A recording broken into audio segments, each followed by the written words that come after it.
discretion is advised. 343 was standing just behind 239. His face was knit in concentration. The old man's nose had a drop of blood forming just below the left nostril, slowly running down over the crest of his lip and dropping down onto his shirt. Hello everybody, I'm the Rubber. Today, we bring you SCP Foundation's Safe Class Object, SCP-343. SCP-343, colloquially nicknamed God by the staff of SCP Foundation, is an older man. He is a humanoid in appearance, but with apparent omnipotence. According to the Foundation, although 343 looks like an old man, his features could appear differently to each observer. 343 claimed to be the creator of the universe. When asked to prove it, he laughed, walked through the wall of the chamber, and returned seconds later with a hamburger in his hand. When the doctor returned for a second visit, the previously bare cell had been furnished into a larger room, one that embraced a fantastical Old English type of style and seemed many times larger than it did from the exterior. 343 was discovered walking the streets of Prague. He was detained after a staff member witnessed him disappear from the street, only to reappear a short time later on a rooftop. 343 is detained willingly in his chamber, as containment has proved impossible. 343 resides in a 6.1 meter by 6.1 meter room at Minimal Security Site 17. He should be brought any items he requests and visited by at least one staff member each day because he likes company. Attempts to add further safety precautions or required clearances are unnecessary due to the nature of 343. SCP-343 greatly enjoys speaking with people and seems to have a knowledge of all topics. Visiting 343 has become a daily event for many of the Foundation's staff members, and most of them have reported feeling happier after each visit. Since 343 has been rather harmless thus far, all staff have been allowed access. According to SCP Tales, it was believed that 343 is the one who mentored SCP-239, allowing her to master her powers and create ways. SCP-239 is a small girl with the ability to do whatever she expresses a will to do, as long as she is conscious. If she can see it, she can change it. Hence, as a method of controlling 239, the Foundation has put her in a coma. However, SCP-239 later developed a complete resistance to the drugs the Foundation had used to keep her comatose.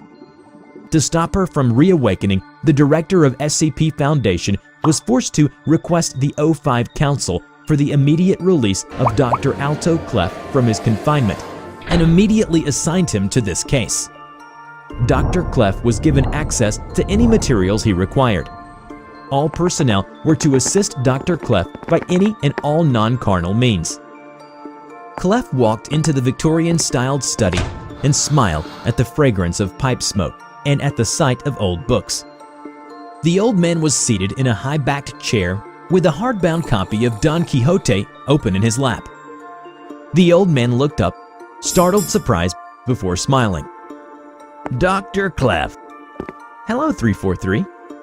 Oh, please. No numbers between friends. Sit, please. We both know what you are. I've never said anything about you, not to anyone, nor have I recommended your termination, mainly because you stayed at level 3 and never posed a significant threat. You remember me from the GOC then? Geneva? 1989? And you remembered that you owe me a favor. Yes, Doctor. I remember. I've come to collect. There's another type green.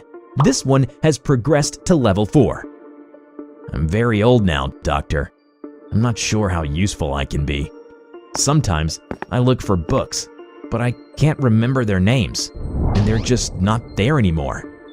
Just the other day, a young man came in here to ask me about something, and I forgot he was here. And then he wasn't. Just gone, and I can't remember him. No one wants to say anything. Your aid will be necessary. I am a man of honor, Doctor. I will do whatever you need. Days later, Dr. Clef appeared in SCP-239's containment. He was looking through the steel, attempting to get a glimpse at 239's sleeping form.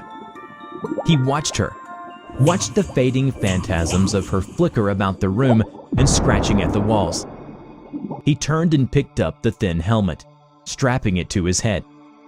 The body armor was a little bulkier than he'd anticipated, but it fit well enough.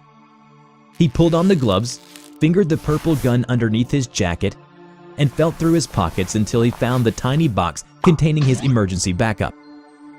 He grinned and picked up a keycard, sliding it into a control panel in front of the glass.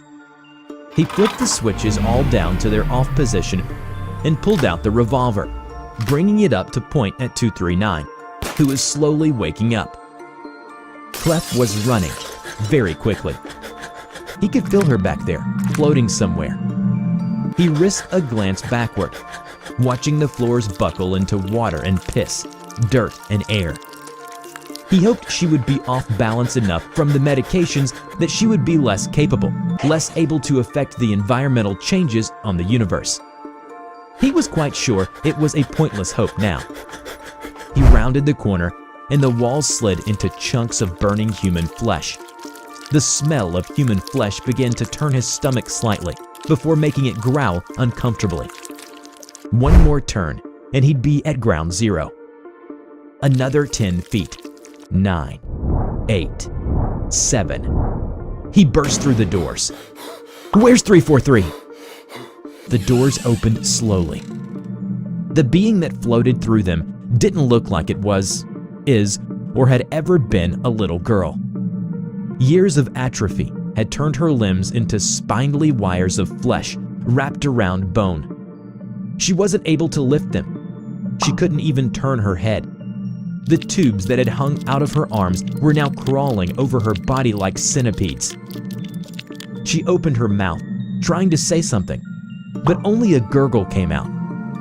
She looked at Clef and gurgled again, louder, angrily.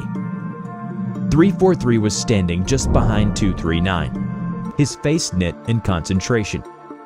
The old man's nose had a drop of blood forming below the left nostril, slowly running down over the crest of his lip and dropping onto his shirt.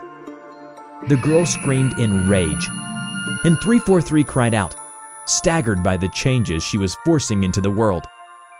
The drugs in her system were quickly dissipating, with her control over the world around her returning.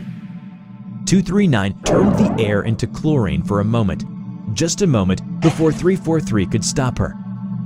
343 was kneeling on the floor, ears bleeding. His knotted hands were clenched as his foe turned for the moment from Clef to float toward him. It was almost beautiful to watch, Clef thought, stopping for an instant to observe what he hoped was a rare circumstance. The distance between them crackled as the hovering female changed things, reversing the laws of physics and existence as 343 set them back into place. It was like watching a petulant child throw her toys to the floor while her patient grandfather picked them back up. Clef edged around near the door, raising the revolver again. He fired. Chunks of flesh were ripped from her body and thrown behind her to the mirror.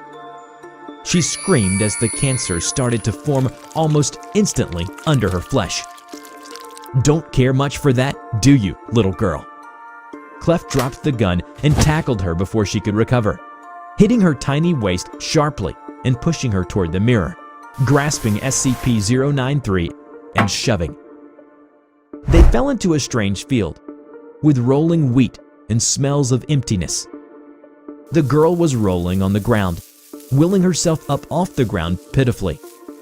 Clef stood nearby, knocking the bits of wheat and grass off his armor. He walked over and forced her body over. "Sorry, dearie, different world, different rules." Finally, he managed to knock her out. As she loses consciousness, her eyes thankfully glossed in the pleasant emptiness of oblivion.